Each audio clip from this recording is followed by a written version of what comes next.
the knife! This is the United Kingdom. Yo. Y'all gotta chill. Y'all gotta chill. What? Hold on, let me turn my light on for this one, bro. Cause what? Bro, what? It's illegal to carry a knife long. Bro, what do y'all be on, bro? What do y'all be on? Longer than 3 Like, why is that needed, bro? inches in public without good purpose. Bro. And is punishable up to 4 years in prison. As of 2022, First of all, y'all get 4 years for that? It need to be 12. Cause why the fuck?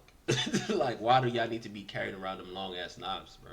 40% of all homicides in England and Wales was done using a sharp Damn. instrument like a knife or a broken bottle. And knife crime is up 76% over the last 10 years. Knives have become the primary boogeyman for politicians to point the blame at. They say a man drove into a house and then began stabbing people with a sword. I think I've been stabbed and cut about 24 times. I've been shot 5 times and I've been hit with an axe. I feel like it's not safe. Bro, what? What? What? Bro, why is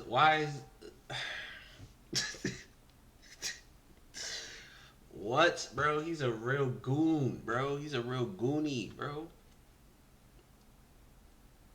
Been hit with an axe, shot, stabbed. That's the real boogeyman right Safe around here anymore. Anything can happen in seconds. They're selling online for £15. Whole big katana about long. $15 for a long ass fucking knife. Longer than your whole leg. I've got scars all over my arm, my leg, stabbed in my face. See where the bullet went through. Look, it I stopped. don't know how you're live, by the way. It stopped halfway through. Look. Bro, he's the boogeyman. He's the boogeyman, bro. Whoa, this is crazy. And as of January 2024, new laws passed making the purchase of zombie blades illegal. But is knife crime as bad as the media paints it out to be? Are people afraid of getting stabbed while walking the streets of London? And will banning the purchase of knives stop people from stabbing each other? I pulled up to Camden, a borough in central London, to find out. Then it's not the knife's fault. It depends who's got them. But I wouldn't say ban. I'm not into banning anything really. I'm into regulation. Okay. Like zombie blades or just like all the knives? Pretty much everything. All of them? You think knives should be banned? Oh, absolutely. Yeah? Like all of them? Or just like the big zombie knives? Any? Anyone that carries knives in the streets are cowards. I think if you was to sit there and say no, I don't think they should be banned. Bro. Nah. It's wrong. Something's wrong with you? It's wrong. Yeah? You shouldn't need to walk around with a knife. What do you cut your bread with? A knife, obviously. Oh yeah, no, you're right. That's my dilemma, yeah. So- What would happen? Would people start cutting their food with like plastic knives? Forks? Okay, interesting. What about like a steak? You have to use a knife, but you can use a little tiny one. No sharp. Remind yourself, no sharp. Okay, all right. So it's all about that sharpness. Exactly. I'm scared of like when I was at school, someone tried to steal everything off of me because with a knife. Take away the weapons. Okay. Knives? Knives. Just like Like- on the street? Yeah. Sure. Obviously, yeah. What about like kitchen knives? You can't really do that, can you? I don't know. Why do you need a blade that big? Everybody Like, let's say even a sword. A sword. Yeah. You're always gonna have the hobbyists out there, right? Yeah, exactly. If used in the right way, nothing should be banned really. But that's very difficult to police, isn't it? Knives should be banned. Yes. Yeah. All of them? Yes. Even kitchen knives? Of course they should. Yeah. But knives don't kill people, people kill people. All It's right. that easy. I think it depends on the context. Where do you find the people with the knives? Probably in concerts or public places might be banned. Not banned, but they have to take more control. No, speak English. Like, No, because for cooking is... cocinar. Yes. I actually went to school with someone who died from a knife crime. I think that with banning anything, it's not as easy as you're just going to be able to get everything off the street. Things are always going to happen regardless. Like, for example, we don't have guns here, but we still have, you know, we still have gun violence. It's not as common. It would have to be a very detailed plan, really cracking down on different areas. It's a very complex issue that I don't think a flustered 21-year-old who just saw you on the street can answer. Yeah, no, hey, you did a great job though, jumping in that. Not the ones in the kitchen. Not the ones in the kitchen. I mean, I guess the question is if I bring it out of the kitchen, it's now on the streets, right? I guess. I'm not really around knives much. Same? Do you think all of the knives should be banned? I mean, yeah. It is better not just for, like, you know, for us. It's for, like, you know, because some people when they're like drunk or something, they wouldn't, like, you know, think about what they're doing. So directly they would just stab. And then, like, when they wake up from being drunk and they know what they did, they're gonna be like, yeah, I did the biggest mistake of life. Yeah, stay away from booze. Yeah. Buy that app and it will be easy. You can buy them in Morrison. Okay, right over there? Sainsbury. Morrison's, all right, let me see what I can do. We are going to purchase a knife. Boom. Do you think knives should be banned? Not really, because you need them in the kitchen. So, like, how are you gonna, do you know what I mean? How do you do it, right? I think when it comes to knife crime, you need to look at the social causes, not just how easy it is to buy a knife. Like, I think there's a lot more to it than that. I think you're better off, instead of banning knives, I think you're better off actually investing in young people. I think that's the way that you stop knife crime. I think you're onto something. Thank you. Now I'm gonna go on a mass murder spree. Kidding. Please don't call the cops. Looking to skyrocket your YouTube channel? Let Sprizzy boost you to the top. Using YouTube ads, Sprizzy targets. All right, bye. Let's say you do ban these. The question then becomes, is this a sufficient enough deterrent to stop me from getting a chunk of metal and sharpening it myself? I don't know. Honestly, probably, yeah. I'd be too lazy to go make my own knife, but I would get the screwdriver and start hacking away personally. And if not a knife, they own a pair of scissors. So I think what they're really saying is ban slightly weaponized sharp things. But this is not intended to be a weapon. So where does this logic end? Question for you, miss. Do you think knives should be banned? Yes, definitely. Like something like this? Yeah, definitely, yeah. What if I need to cut my bread? Well, I mean, outside or inside? What if I bring it outside? Only if it's near your flat or where you live, yeah. I mean, we have a bad knife crime in Camden. It's really bad. No one's controlling it. And it's along with phones being snatched is also another big problem here. But yeah, I wouldn't do it, yeah. Why is it so bad here, do you think? Because there's nothing for the kids to do. So they're just like wandering around with no activities, and I think that's part of it. Do you think knives should be banned? Yeah, of course, but use your hands, man. Nice, man. Peace and love. Peace What and about love. these right here? What if I'm cutting bread tonight? Kitchen. It should be a much stricter sort of administration on it. And do you think that logic should apply to all knives? Yeah, all knives, anything sharp. If you can do damage with it, it should be registered. Could you stop someone from finding something else that's sharp? No, if anyone wants to hurt themselves, they'll do it. But I think that's more of a reflection on the mental health crisis than the Okay, this is interesting. It's crazy. They can't ban. It's crazy because everybody talk about a mental health crisis, and it's crazy because like I don't know what it is. Is it social media? Is it like what is it about the mental health crisis that's going on right now? Because it's not only in the U.S. or U.K. You know what I'm saying? Or it just seems like it's just the U.S. and U.K. Because anywhere else, I don't see nothing about them having no mental health crisis. You know what I'm saying? China, no. North Korea, no. You know what I'm saying? Russia, no. You know what I'm saying? And if they do, we don't even hear about it.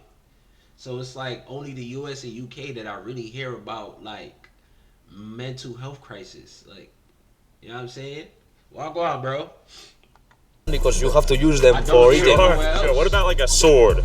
Maybe yes. Yeah. Maybe. All right. If you want to stab someone, you don't need a knife. You can use a pencil. You can use a pen. You don't need a knife. You know, you need education. What do you think about that? We don't like guns, we don't like violence. Shouldn't use knives for violence. Okay. That's it. I figured it out. The simple answer is ban violence. But this new zombie knife ban begs the question. Once zombie knives are banned, should... Like, bro, why do y'all need that, bro? Why do y'all need zombie knives, bro?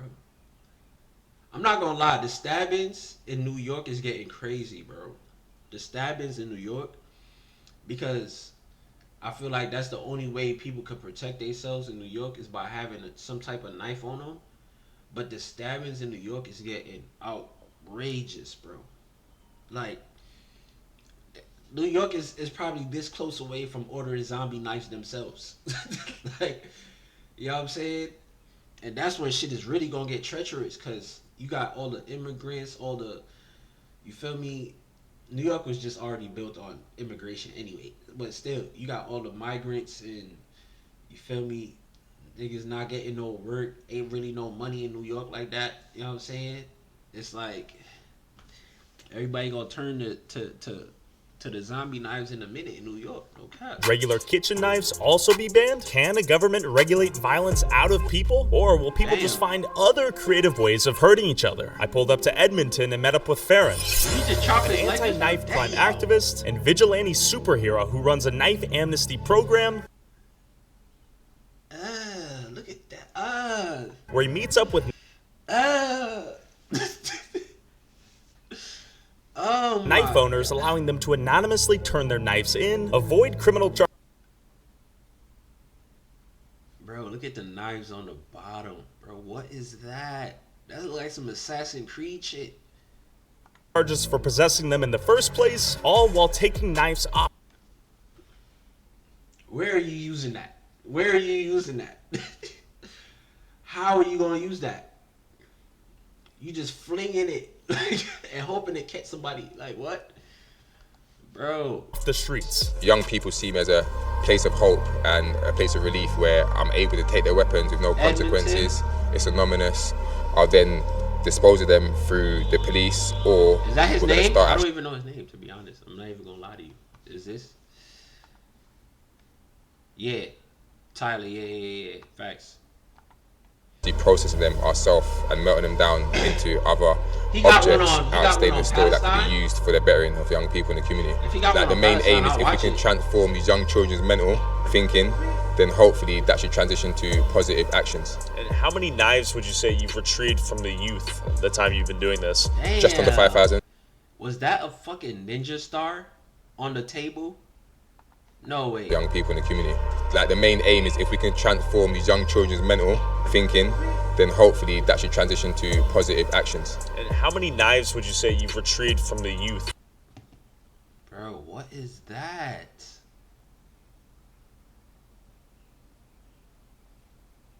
Brass knuckles. Ninja star. Bro, what? Like, why is this needed, bro? Why is this needed? The brass knuckles is crazy. I haven't seen brass knuckles since like 2006, probably. 2006? Probably, yeah, 2006, 2007. I didn't even know brass knuckles was still a thing.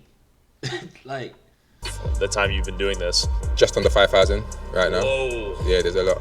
We work strategically with thousands of different organisations. When thousands take the weapons off them, sometimes they need more longer term support, and it's how we work with them afterwards to stop them from going back into the gangs or stop back from taking knives. When I say knives, we're not talking about kitchen knives, yeah? What are we talking about? So come along and you find out. Are these blades? Swords right here? Oh.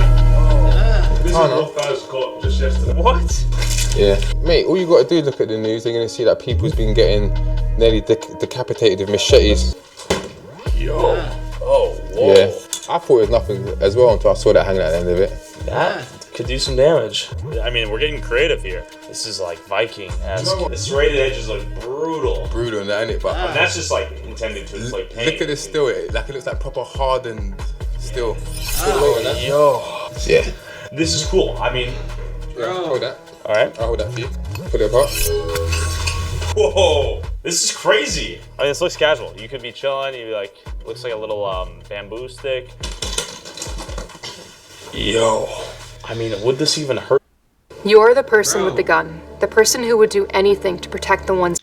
Bro, why do y'all need that though? That's the question. Put it hurt yourself. Yeah, I guess it's just goofy at a certain point. When people typically hand these in, are they like, you know, I made a mistake, I shouldn't have had this knife. There's so many different reasons, and damn, this would do some damage. Are people typically hiding them in their pants? They're hiding them in the bottom of their shoe underneath their inner soles. They're hiding them in bushes and stuff like that. You think you've been given blades that are murder weapons? If someone told me they've hurt someone with a weapon, I'd never take it. Like, I'm not here to facilitate murders. Sure. And be an alibi to someone. I didn't even think about that. I've done a collection where I handed in 130 weapons and they blood tested every single weapon and there weren't one bit of blood in it. I believe that if someone done something with a weapon, they wouldn't wait around for me to collect it. They could just dispose of it themselves, you know what I mean? And what got you into this? I've been in a situation where I've been stabbed on 2 separate occasions. In it, I got a total of 8 stab wounds. Brass knuckles, yeah. Yeah, that's everything in there. Even got a taser in there somewhere. This is how it would be. Oh, whoa. If I sent someone. So basically, I put this inside of this. You see, it's got my address in it to this building already. They put the knife in there and then they use this prepaid package and send it straight back to me. Oh, the little pods. I'm sure that we got another one of these in there. We saw one of them. Oh, that thing's sick. That's the problem. These things do look cool. They attract me visually. Oh, yo, damn. Triple nunchucks? Yeah. So you have these emergency bleed control kits? What are those? This is another thing that we work on. In this is going to have things that can basically stem large bleeding.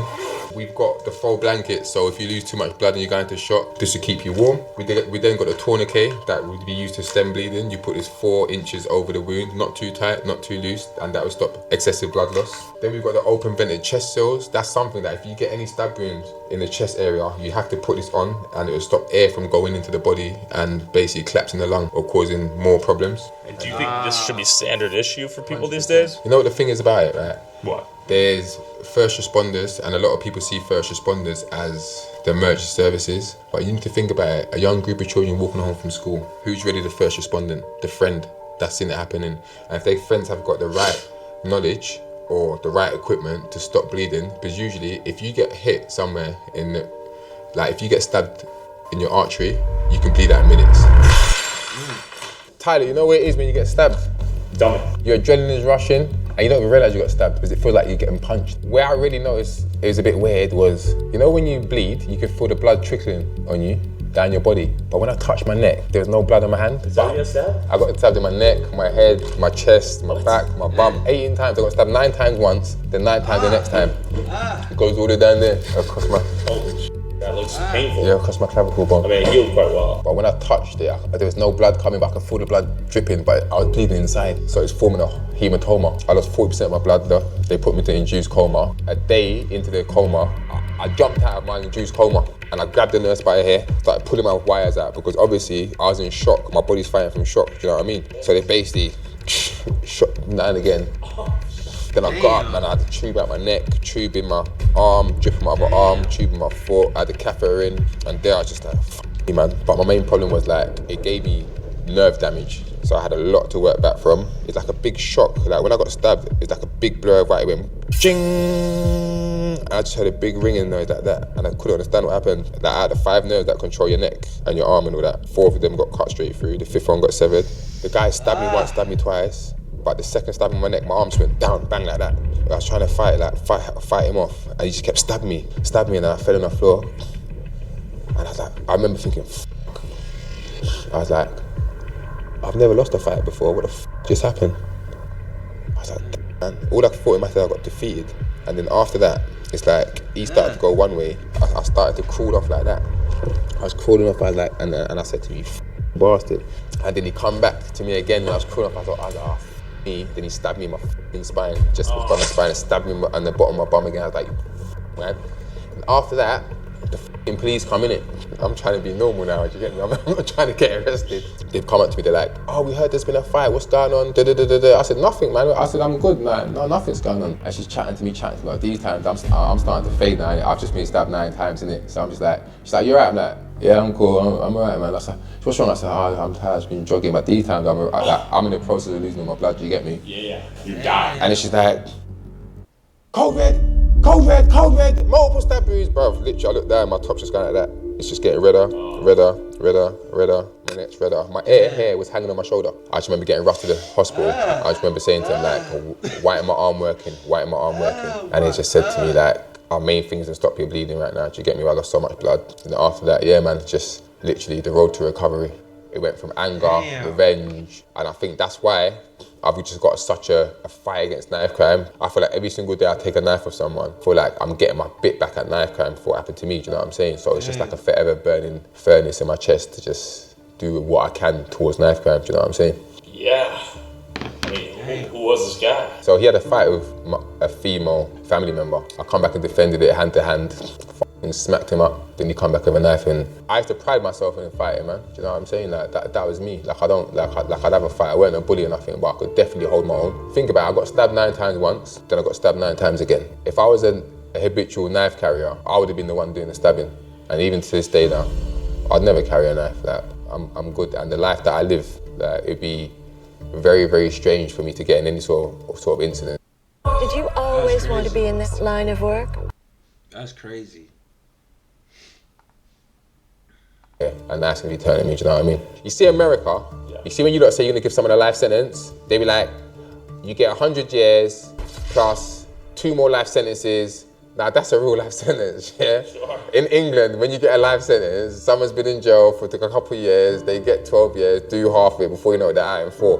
People say, oh, but look in America, people still do crazy things. I get it, but guess what? That crazy person, he ain't gonna be around for 70 years no more. He ain't getting a chance to come back out and do the same thing again. So I do think, yeah, the consequences in terms of law for people that's using stabbing, it's not a good deterrent. I just basically pray, yeah, that the children of England don't get the accessibility to guns. Like, think of how calculated, premeditated you gotta be to say, you know what, tomorrow morning, I'm gonna take my knife from that order from USA, yeah, I'm gonna put it in my pants, I'm gonna make sure that I don't get cut with a straight edge, I'm gonna go 5 miles down the road, I'm gonna wait outside the guy's building or his school, I'm gonna stab him, and then they've got to do a whole new getaway now with this whole blood-stained knife. He's gotta make sure he gets close enough to that person and pushes it in, hear the cry, feel the knife go through bone, tissue and everything, and run away with a knife that's going to be bloodstained. How hard do you think a person with that mind state, yeah, how hard is it going to be for him to put a gun and pull it at someone? Oh, it's easy. It's inhuman to just pull a trigger. Yeah.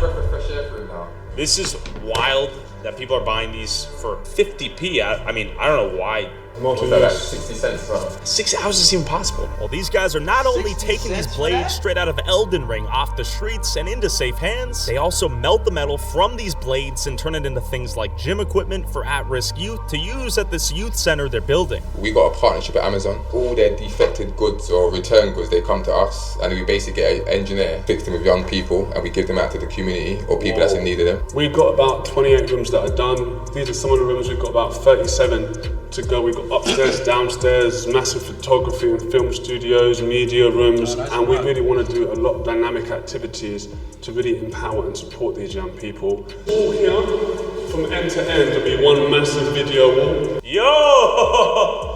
This is sick!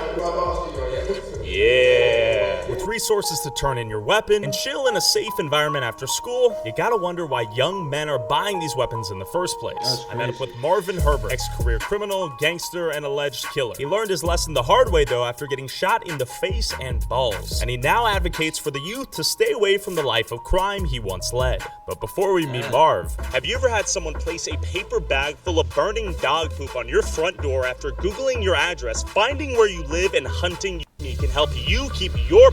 Now, what are you up to? I'm a shepherd.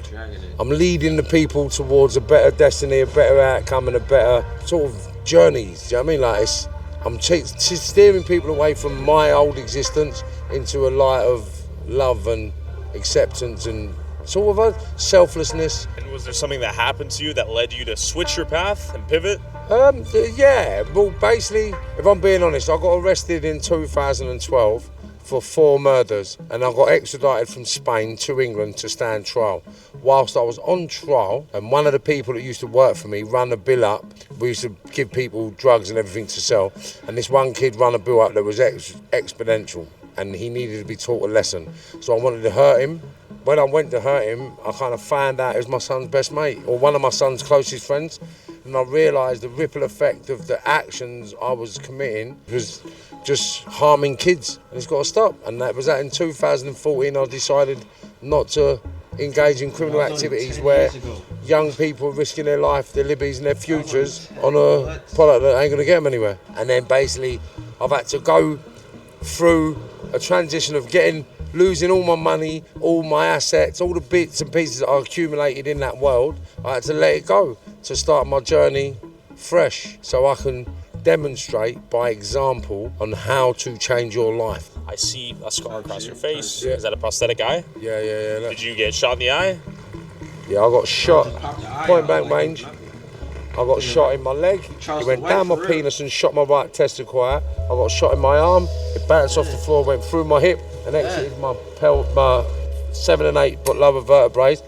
And then basically he finished up with a headshot here. Put your finger on there, look. Yeah. Look, that finger, look. Yeah. Where the bullet went through. Oh shit. Look, it stopped. I don't know how you're live, by the way. It stopped halfway through, look. So Are you live right now, Mark? I don't know. What were you doing back then? Everything. How you doing, man? Come on. Yeah. Marvin Herbert. A legend. How are we getting on? It seemed like Marvin's criminal past had made him a legend in the community. Big Marv.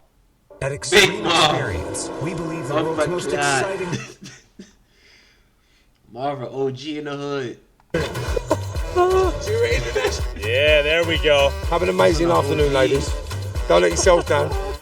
You know everyone out here. This is your place. This is my planet. Yeah, this is where I'm from, innit? So this is where all the major raves were, here and the Forum in Kennington and Camden Palace. At 11, 12 years of age, I was really a crackhead, smoking crack, heroin. You did a crack at 12? 11, 12, yeah. We were selling it at first and second year of secondary school. We were smoking crack and selling crack and heroin and ecstasies. And basically, because these were the place we used to come, it sounds crazy, yeah? It's pretty crazy. 11, 12 years of age, it sounds crazy, but this was our reality. So Marv, you're a nice guy. People are taking photos with you. You're smiling. You're saying, hey, how you doing? Were you always like that? No, I've always been nice. I was the kind of criminal that protected the weaker criminals. So I took on adversity because I didn't like bullies. I think I've been stabbed and cut about 24 times. I've been shot 5 times and I've been hit with an axe. Stabbing weren't a problem. Being stabbed weren't a problem for me. And getting shot weren't a problem for me. It was me stabbing and shooting other people that became a problem. Say you got a kid here, right, and I'll give you something to get you on your feet to help you. Right. And I know you got no money. Got nothing. But then when you fuck up, I'm supposed to do what? Stab and shoot you. That's not fair. You have to, right? Yeah, but it's not fair, is it? I've never hurt anybody for money. Do you know what I mean? That's one thing I've never done. And anybody that owed me money, they got left alone. Have an amazing afternoon, gentlemen. I will do. Don't let yourselves down now. You're like a ray of sunshine out here, Mark. Yeah, I like making people feel comfortable, man. Yeah. Have an amazing afternoon, lady. And I like making people smile. Have an amazing afternoon. See, there you go. Yo, thank you very much, my brother. No one ever thanks you for keeping this sweet and clean. Marvin seemed like he was channeling the energy he once used to allegedly murder people to being a force for positivity in the same community he used to be a complete menace in. Just like some of the troubled youth we see today stabbing each other with knives spot off Temu. Let's go back. So 13 years old, let's say, how do you eventually get into top dog status, king of the criminals, if you will, and end up getting shot? Going up the criminal ladder, it started with car stereos. From the car stereos, we went into cars. From the cars, we went into burglaries. I didn't like burglaries, so I went straight from the cars into vans, delivery vehicles, anyone delivering vehicles or precious goods. And then after that, afternoon, OG, come on. Basically car stereos to cars, to delivery trucks, to money. You know, money's in transit, the Security Corps vehicles. And they went from Security Corps vehicles into guns and drugs and murders, and then into the, logistics and transportation of drugs. So I've been arrested for maybe 18 shootings, 25 murders, I don't know how many armed robberies, you know. How do they not lock you up? Because it's not what they know, it's what they can prove. I see. Are people eyeing for the crown you sit upon at the time? No one can take my crown. So are you compensating for some of the evil things you've done, or what? Yeah, that's what it is. We're giving back, man. Have an amazing day, people. Wow. Well, basically, no, I started realising that all the people in that criminal world never loved me. And I've been risking my whole life because no one come to see me in the hospital. I helped hundreds of people from my whole childhood against bullies. And not one of them come to see me. Why? Do you think they would today? No. They're wankers. Have an amazing day, sir. When you've been involved in shootings and murders, right, and you've seen people shot in the head and killed, when you get shot all over and you're lying on the floor and someone walks up to you and puts a bullet in your head, a gun in your head and goes bang, bang, you don't expect to wake up. And the fact that I never even passed out, I rung my own ambulance. What? I didn't think it was real. Because when he shot me in the face, it all went numb. I don't know what happened. What I did do was got better. Okay. Yeah? Healed up. Now I'm the sickest machine you'll ever see. And if any of them come in my journey right now, then they'd face me at the best version of me possible. I actually realised that the universe, people call it God, wanted me alive, mate. Have an amazing day, sir. But I've turned my life around and I've run out of money and I had nowhere to live and I was homeless. My mate, I rang him up, I said, what can I do, where can I go? And he said, I've got a yard, you can have the yard. So let's check it out. Oh, right on. This is a nice little flat, eh? What do we got going on here? What's up, Bear? This is my headquarters. Okay. This is where we're starting HMP from. Okay. So this is a reset we're witnessing. It's a reset, man. So you went from top of the organized crime world and you're back here, you're resetting. With all of the alleged murders and crimes to rise to the top of the criminal ladder, once the law catches up to you, you get sent all the way back down to level 1. I met up with Venom, a youngster allegedly still in the game, who looks up to Marv so I could try to figure out why he would even consider messing with the law after seeing Marv's current life situation. Have you ever had to use a knife? Yeah, in the kitchen.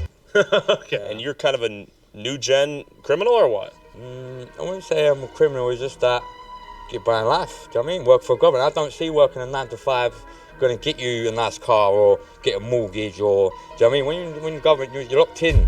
So I just want to have a good life. So you're taking to some more unconventional methods to make some money? Yeah. Like the things I want to do, like do you know what I mean? I can't do it with a 9 to 5. And plus, I don't really like taking orders or, do you know what I mean? So you're kind of independent on the streets? Yeah. Well, when I was homeless when I was 14, 15. I went into care. Do you know what I mean? I had to do like criminal stuff to be able to pay for a hotel because I couldn't get ours. Because I didn't have no family or support when I was younger. I did, but not as good. Do you know what I mean? Yeah. So you walk around here. You have like a piece on you?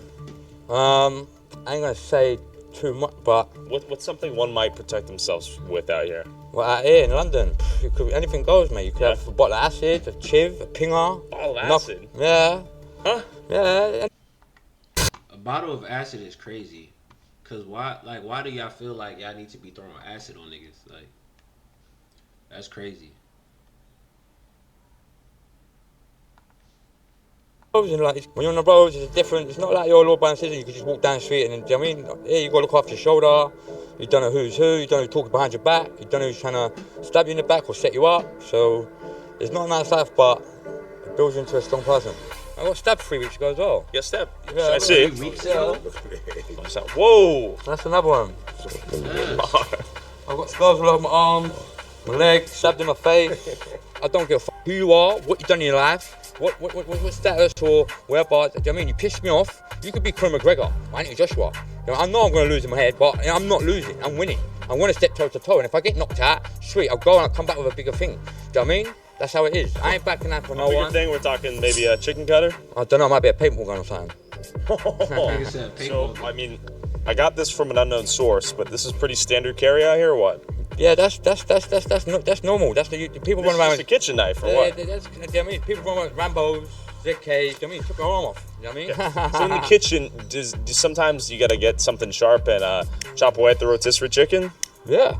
Yeah. Is it when the chicken acts up, or when you have to make the chicken know, like, hey, I rule these streets? Nah, I don't do that. Like, do you know what I mean? If I don't look at person, someone's making money over there, I ain't gonna go up to him and say, right, you're on my block making money. Nah, if everyone eats, everyone eats. But if you bother my peace or bother any of my family or my friends, then yeah. It's not like the olden days where everyone has a one-on-one straightener like down around Millwall or in the park, or you shake hands and you walk off. Nah, mate. Yeah. Like my other friend, I mean, he got stabbed. Like, I mean, he died. Like one more tattoo, all that. So these tattoos represent people you've lost? Yeah. They're here and here. And this due to knife violence or what? One was knife violence. One was a bike accident. A bike? Yeah, come off a bike. I think he was getting chased by police. I don't know the full story. So I've had to do it and learn things. And pick up things during the streets, do you know what I mean? Sure. But I don't regret it because it's made me the person who I am. How did you get the name Venom? Obviously I'm a good, like, loving, loyal, caring, respectful person. But like when shit goes down and I have to go on a job or I have to do someone, then I'm the most evilest person, do you know what I mean? Because you eerie? Like, I wouldn't say I'm a good person, but when like you piss me off then yeah, like I don't know back. Would you? If the chicken pissed you off, would you give him a slice? Yeah. So I'd probably bother for fighting now. Or would it just be more of a preventative slice, like off, mate? Yeah, but I'll probably just do it down the face. You punch him before you slice the chicken? No. I'll slap Beat the chicken, oh, you'd slap it. Yeah, before I've done, see why I got paranoid schizophrenia?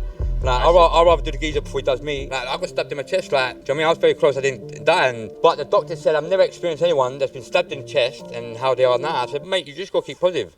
No point me and ahhing, oh, I've got a scar, do you know what I mean? Or, it is what it is, innit? You ever been to prison? Yeah, I've done about six years. And the crime rate's going up, and the police are like, crime's going up? Standing there and you'll be watching someone getting robbed for a bike or a kettle. They're just themselves. Oh boy, they're just employing everyone. Because they ain't got no proper stuff. They're employing fats. And I'm looking, I'm thinking, how the you passed the police training thing? You know what I mean? Like, I've experienced it there, and I've learned it when I was in HMP Belmarsh. The alarm's gone off, and then one black fella, one mate of mine called Money, he come up to me, he's like, mate, do you know what he's in here for? I said, nah. I said, he's a sausage. He looks like a sausage. What is a sausage? Like div, innit? Like wanker, innit? Mate, my black pal said to me, he's like, mate, he's in here, he's phoned old Bill to the house, old Bill's come, he's grabbed the two old Bill, killed them, chopped them up, boiled them, he's cooked them, and he's ate them. And then the only way he ate them, yeah. The only way he got found guilty, they've done a DNA test on his shit, and they had the police, cannibal. And I'm there throwing wet tissue at him, and I'm thinking, what? But he looked. The reality of the road is everybody's trying to get off it. Yeah. Yeah. Like, I ain't stopping until I've got 10 milk fat and I'm off. I can walk my own yard. Like, my kids are good. Like, I'm not stopping. And I'm not settling for less. So you won't leave the game until you have that figured out? Yeah. Do you know what I mean? My own business. Like, I ain't doing no 9 to 5. Yeah, you can't walk away from that fast money. You don't respect it, innit? Because if you have to drive and save up to 30 grand, you ain't going to blow it as quick as, you know what I mean? Well, so when I'm getting 30 grand with like 30-minute job, I'm blowing it. Like, I'm not taking it serious. But I'm thinking, yeah, I could do another job. We're talking like coke and hookers or what? No. Obviously. What are we talking? Robberies. I see. Yeah. Robberies. Okay. Venom, thanks for sharing. Yeah, no worries. Marv, what's going on with today's youth? Is it much different from when you were a little gangster? Because look, when we were kids growing up, yeah, we had to fight to create a reputation, like, and you had to stand up and fight. You had to stand up for yourself, and if you weren't prepared to stand up for yourself, then you was used and abused. But if you had a difference with somebody, or you had an issue with someone, then you had to have a fight, and that was how you sorted your differences, by fighting. With the knife? No, with hands and feet. The knives came in later. So, what do you think has changed in the modern youth's perspective on violence, stabbing each other, being a part of a gang? Social media and games. Because the kids don't realise how serious their actions are. So when they commit these stabbings and these cuttings, they don't actually realise that they're actually going to decapitate someone, cripple someone, or kill someone. And then they think, what have I done? I don't want to go to prison. And then they fall apart. When we were growing up, we knew what we were doing and we knew the consequences and we were prepared to eat the consequences. So if you'd done something to me that was bad enough, then I would happily stab you up or shoot you and go to prison because it was worth it for me. Nowadays, these kids ain't got no values on anything. They're killing each other for nothing. That life ain't worth it. And if you're going down that road, then you are pathetically wasting your life and every opportunity you have to be the best version of you. And I know you're helping the youth now. What are you doing? Well, I set up systems in football, boxing, music, media and construction to help navigate kids away from crime into training and employment. But more importantly, I work with the hardest to reach kids that are leaving school, leaving care and leaving prison. And I try to get them into being the best versions of them they can be. My idea is to create a business model with them and set them off into a sustainable lifestyle and a passion that they love. Do you think knives are the problem with these kids? Some people say ban the knives, that'll solve everything. It seems a little bit ridiculous. No, I think it's the mindset of the individuals and it's the elders and the peers and the parents. It's the peers and the social landscapes that are moulding our youngsters into being the barbaric killers that they're becoming for nothing. Special thanks to Marv and Farron, and you can go see Marv speak live this August. Link to everyone's socials and more info in the description below. Looking to skyrocket